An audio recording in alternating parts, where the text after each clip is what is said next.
உங்க பையனும் அவ கூட ரொம்ப சந்தோஷமா தான் இருக்காரு. சோ இனிமே நான் என்ன சொல்றேன்னா, நீங்களும் அந்த பொண்ணோட கஷ்டத்தை புரிஞ்சுட்டு அவங்கள ஏத்துக்குங்க. எங்களை முடியாது மேடம் அதெல்லாம். அவெல்லாம் செத்துட்டான் பிள்ளை.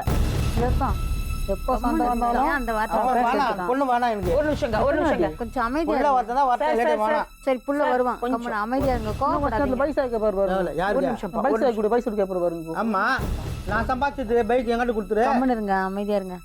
எங்க வீட்டுல யாருமே எல்லாருமே என்ன ஒதுக்கிட்டாங்க மேடம். ஏன் சொத்து நான் சொல்லணும் வீட்டுல பேசுறதுக்கோ முடியல. அக்கம் பக்கம் எங்களால தலை நிமிர்ந்து நடக்க முடியல மேடம்.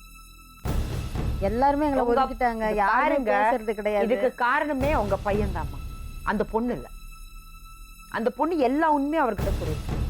இந்த உண்மையை போய் உங்க அப்பா அம்மா கிட்ட சொல்லுன்னு சொல்லியிருக்கு. ஆனா தப்பு செஞ்சது உங்க பையன். அதுக்கு எதுக்காக அவ தண்டனை அனுபவிக்கணும்? சந்தோஷமா இருந்துக்கிட்டு மேடம், அவ்வளோதான் மேடம். இல்ல எனக்கு எங்க பையன் வேணும் மேடம். ஊர்ல நாங்க தலை நிமிர்ந்து நடக்க பையன் முடியாது மேடம். வேணுங்க, ஆனா பையனுக்கு அவ வேணும். எப்படி மேடம் ஏத்துக்க முடியும்? யாருமே விட்டுட்டு எங்க வான்னு மா- சொல்லல, ஏத்துக்கவும் மாட்டீங்க. அப்ப இந்த பொண்ணோட வாழ்க்கை சொந்தக்காரங்க சரி. இப்ப நீங்க சொல்ற மாதிரி நான் கேக்குறேன். என் புள்ள எனக்கு தேவை. புள்ள வரணும்னா அந்த பொண்ணு அந்த பையன் கூட வரணும். சோ அந்த பொண்ணு நீங்க ஏத்துக்கணும். நான் ஏற்ற மாட்டேன் மேடம். இது வந்து எனக்கு உண்மையில் அன்னைக்கு சொல்லியிருக்கணும் மேடம். இது கல்யாணம் பண்ண கொஞ்சம் அமைதியா இருங்க சார். 15 நாள்ல கடை பண்ண எந்த ஒரு தவப்பம் நிமிஷம், பண்ணியிருப்பான். ஒரு நிமிஷம். ஆடி மாதம் 5ஆம் தேதி எழுப்புறாங்க ஒரு கோயில கல்யாணம் இது பண்ணுறதுக்கு. பாருங்க சார், இந்த கோபம் எல்லாம் நீங்க உங்க பையன் கிட்ட தான் காட்டணும். நரசிம்மன் கிட்ட அவன்தான் தான் சொல்றேன் காட்டணும். நானு. அந்த பொண்ணு மேல காமிக்காதீங்க. ஏன்னா அந்த நான் பொண்ணு பொண்ணு ரொம்ப கூட clear-ஆ நான் இருந்திருக்கு. பொண்ணுன்னு பேசல மேடம்ப்பா. அவனு சொல்ற பொண்ணு தான் சொல்றேன். எனக்கு தேவையில்ல. அவள் தான் முடிஞ்சு பிடிச்சி கதை. கொஞ்சம் அமைதியா இருக்கீங்களா? நான் கொஞ்சம். எனக்கு தேவையில்ல அவன்ட்டு. ஏமா நான் எதுவும் நீங்க இது பண்றாப்புல இல்லை. இல்ல மேடம். என்னை நான் யாரும் அப்படியே முதல்ல இருந்துக்கிறேன். என்னையே வந்து கேவலப்படுத்திட்டாங்க மேடம். அந்த தெருவில் இருக்கிறவங்க, அக்கம் பக்கம் இருக்கிறவங்க, சொந்தக்காரங்க எல்லாருமே என்ன கேவலப்படுத்திட்டாங்க. யாருக்காக வாழணும்னு ஆசைப்படுறீங்க? உங்க நான் இப்ப பசங்களுக்காகவா? இல்ல குழந்தைகளுக்காக உங்க தான் பேசிட்டு வாழ்ந்தேன் மேடம். மேடம் நானு. என் குழந்தைங்க தான் குழந்தைங்க எல்லாருக்கும் தான் குழந்தைங்களுக்காக ஆசைப்பட்டான். தான் கடைசி வாழ்ந்ததே. குழந்தைங்கள இன்னைக்கு உங்க பையனோட சந்தோஷம் அவ கூட தான். இருந்துகிட்டோம் அவங்க அவளுக்கு. இருந்துகிட்டேன் மேடம். நானே அவ்வளவுதான். எனக்கு ஏப்பா அப்பா அம்மா கூட வாழணும்னு உங்களுக்கு ஆசையா இல்லையா? எனக்கு யாரும் வேணாம் சொல்லவில்லை மேடம். எனக்கு 2 பேர் வேணும் நான் சொல்கிறேன்.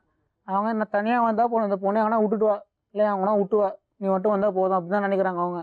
ஆமா. எனக்கே நம்பி வந்துச்சு, இது என் கூட வச்சிருக்கேன். ரெண்டு பேரும் நாளைக்கு ரெண்டு பேரும் சேர்த்து ஒன்றா சொல்லிருக்கணும். சேருங்க, இல்லையா தனியாக விட்டுருவோம், சந்தோஷமா இருந்துடுறோம். அது இல்லப்பா அதான் வாழ்க்கை. சொல்றேன். ஒரே பையன். ஏன்னா, அவங்களுக்கும் பையன் கூட வாழணும்னு ஆசையா இருக்காதா? இல்ல சொல்றாங்க. அப்போ என்ன நம்பி வந்த பொண்ணை விட்டு வரும், ரோட்ல விட்டு வருமா? நீ சொல்லிருக்கணும். இப்போ 2 வருஷத்துக்கு லைஃப் நீ சொல்லிருக்கணும் மேடம். அதே மாதிரி விஷயம், அது மாதிரி இப்படி பொண்ணு நான் கல்யாணம் பண்ண போறேன் அப்படின்னு அது சொல்லிருக்கணும். சொல்லாதது அவன் தப்பு. அதான் சொல்றேன். அவன் இப்ப இருக்காரு மேடம் மறைச்சது அவன். அந்த பையன் தப்பு நீ தான். சொல்லிருக்கலாம்ல. சொல்லிருக்கலாம். சரி, இப்போ ஒரு நிமிஷங்க. அந்த பயத்துல தான் அவர் சொல்லல. ஏன்னா நீங்க கல்யாணம் பண்ணிக்க கூடாதுன்னு சொல்லிருப்பீங்க.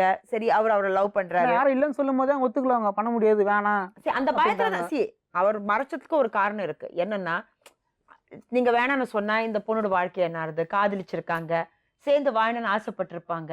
அந்த பயத்துல தான் அவர் சொல்லாம இருந்திருக்காரு. வேற எந்த நோக்கம் இல்ல.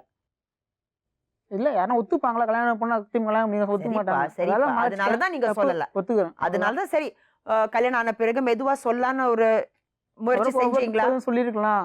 4 மாசத்துல தானே வெளியே அமிச்சிட்டாங்க. அப்புறம் ஃப்ரெண்டு மூலியமா அவனே சொல்றேன், இவன் நான் குஷ்டு இருந்தாண்டா, அவங்க அம்மா அப்பா கேட்டாங்க, நான் உளர்ட்டேன்டா, சாடுறான்னா